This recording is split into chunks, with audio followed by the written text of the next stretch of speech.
Ladies and gentlemen, today I want to talk about unleashing a powerful force within you that has the potential to redefine your life and astonish those around you.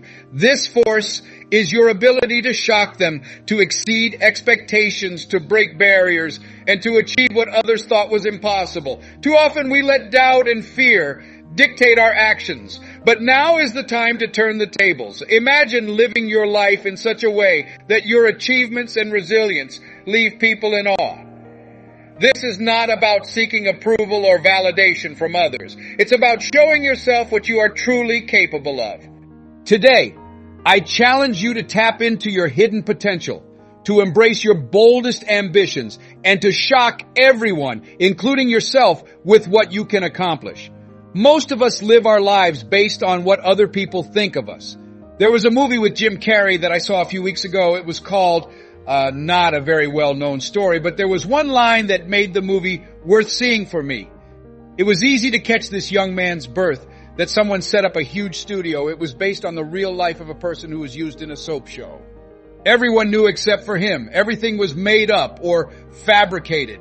Then he was trying to get away when he found out about it.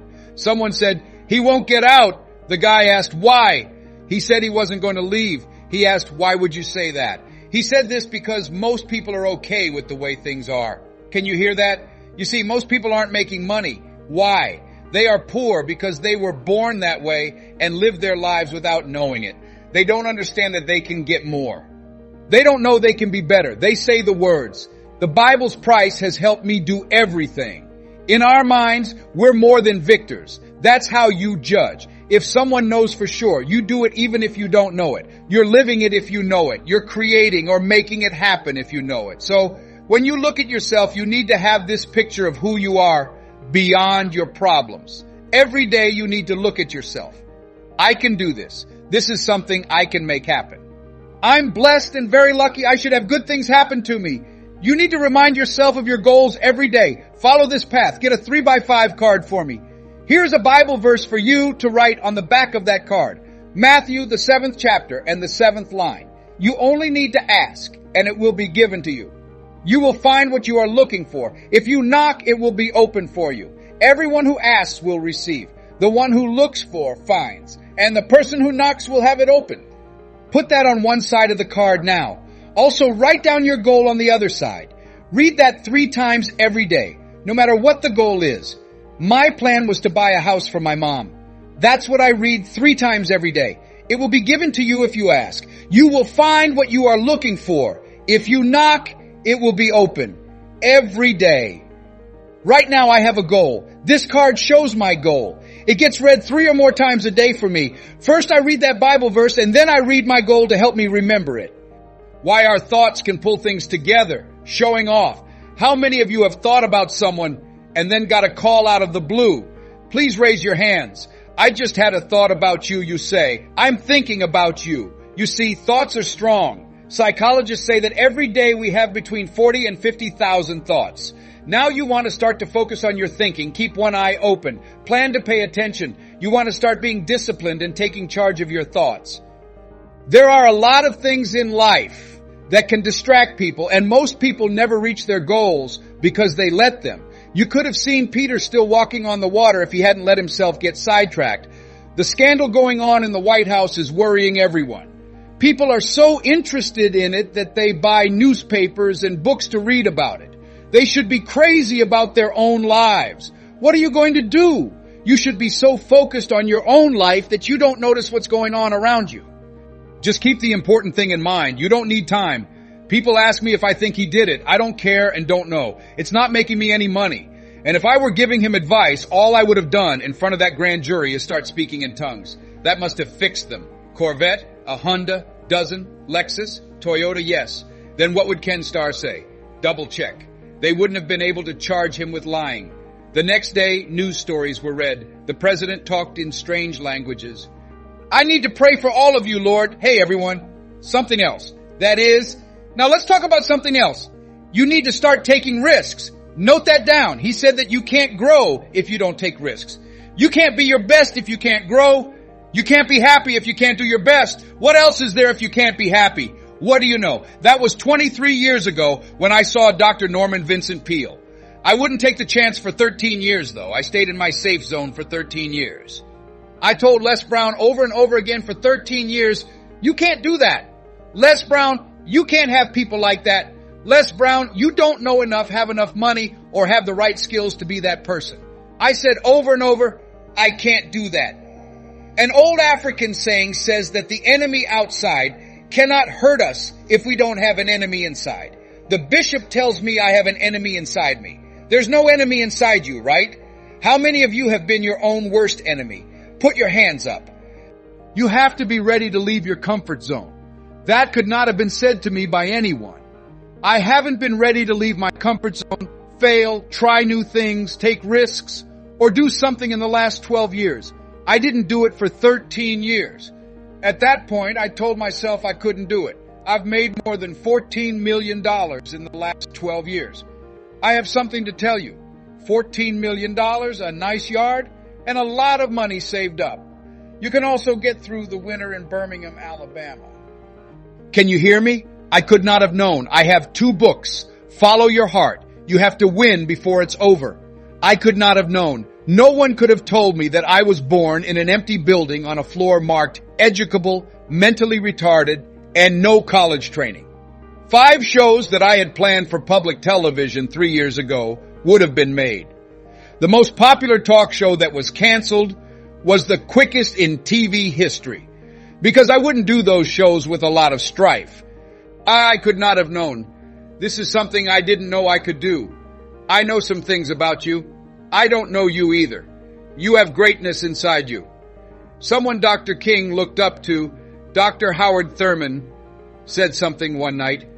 I couldn't sleep because I was reading. He said that the best way for a person to die is for their family to pray with them as they cross over, standing around their bed. He said, but picture yourself on your deathbed, surrounded by the ideas and dreams that life has given you. The skills and gifts you have that you haven't used or grown. The skills you never used were standing around your bed, angry eyes on you, telling you, we came to you because you were the only one who could have saved us. We have to die with you now for all time. What dreams, ideas, talents, abilities, skills, books, sermons, seminars, companies would die with you if you died right now. Monroe Miles said that the richest place in the world is not in the Far East, where there is oil, or in South Africa, where there are diamond mines. He said that the graveyard is the richest place in the world because that's where people leave their unfinished dreams, unfinished books, unfinished psalms, unfinished sermons, unfinished companies, and unfinished talents. Skills never get better. 1 out of every 40 million sperms made it to you alive.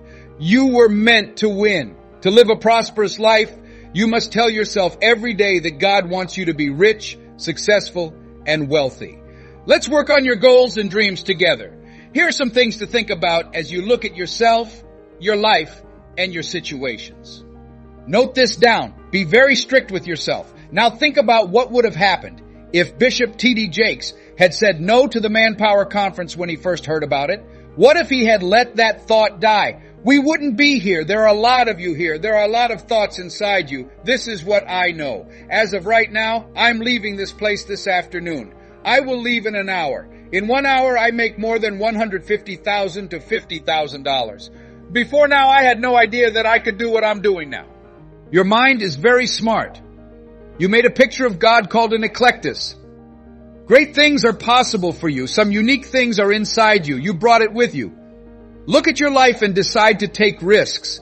If you do, remember that it's okay to fail. Try things out and make mistakes. Please repeat after me. Not a single test or evidence. Yes, when you decide to follow Christ, you will go through some tough times. When that time comes, you'll go through pure hell. What does the pilot say to you as soon as you board the plane before takeoff? Put on your seatbelt.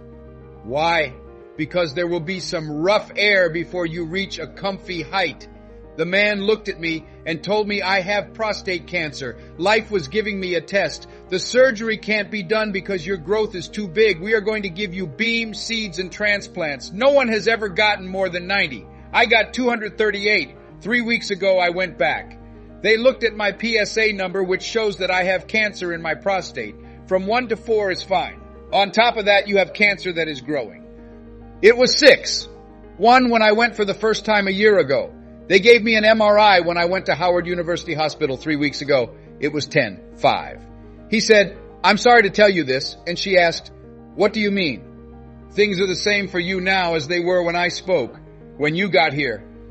This is what I heard at a restaurant from Christ Universal Temple Church. Bishop T.D. Jakes prayed for a woman who was in a wheelchair.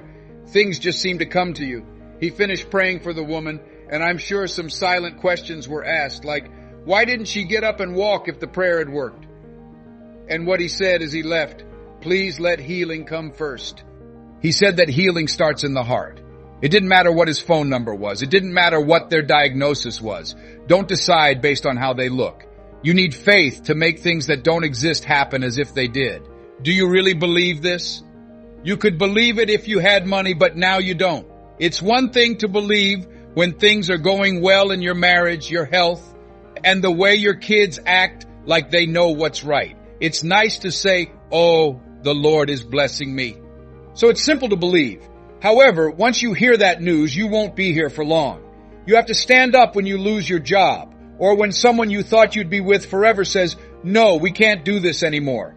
That's when you need to start living your faith. That's not your fault. Then you need to call on something bigger than you. That mind should be in you. You're crazy to think that. Even with these odds, you can still do it. No matter how much pain you're in, you can still come back. You're crazy. That's right, I'm in Christ's mind. I think so. And not just when things are going well. This isn't fair weather religion. You need to think when you take your ideas, products, or services to the world. Setting high standards for yourself is an important part of being successful. Bishop Jakes helped me figure things out. His people will look after you. He does a lot. In everything you do, hold yourself to high standards. Don't go where the path may lead, but go where there is no path and leave a trail. Be kind to other people. Say what you'd like to be said and do it. Tony, who's with me? The person who was given to me calls me several times and is polite and respectful. Could you tell me what I can do to help? As a first-class service, may I help you? If you choose to give first-class service. A book by John H. Johnson called Making Against the Odds. He said that there is no way to defend greatness that meets a pressing public need. I didn't have the money of a doctor when I chose to work in the motivational business. There are many great people in the world like Norman Vincent Peale, Zig Ziglar, Tony Robbins, and many more. I was good at talking. That's why I trained myself. I made it a rule to read 3 to 4 books every week. I begin with a month. Now I've made it bigger with a reading system I already have. What Mr. Washington said, Mr. Brown. Yes, sir? Would you like to make it? Yes, sir. Hey, young man, you don't always get what you want in life. First, you need to improve your mind. Life gives you what you are. Next, you need to work on how you talk to people. You tell everyone who you are as soon as you open your mouth. They talked about Jesus, who clearly knew how to talk to people well. Do not specify a man. You're here because T.D. Jakes is the only preacher who can take quotes from the Bible and turn them into a talk that will make you jump around like crazy. When I get home, I watch this movie that my daughter